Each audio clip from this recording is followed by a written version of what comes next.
Nandito kami sa Getsemani dahil gusto ni little girl na dumalaw kay tatay kahit tanghaling tapat. Halika, gumawa siya ng letter para kay tatay.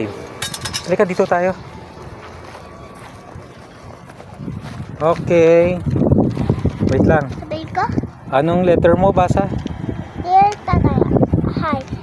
Tatay, I wish you're still alive so I can hug you always.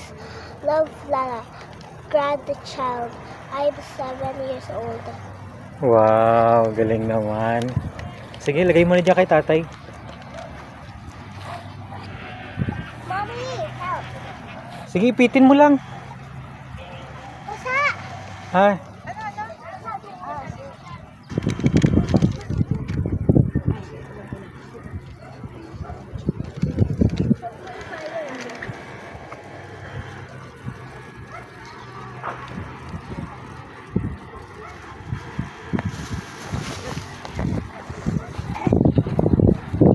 Basahin ko nga ulit.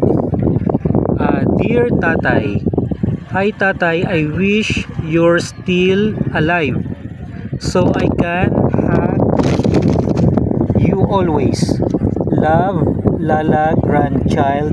I'm 7 years old. Oh, sweet naman ng batang yun. Hi, ang sweet.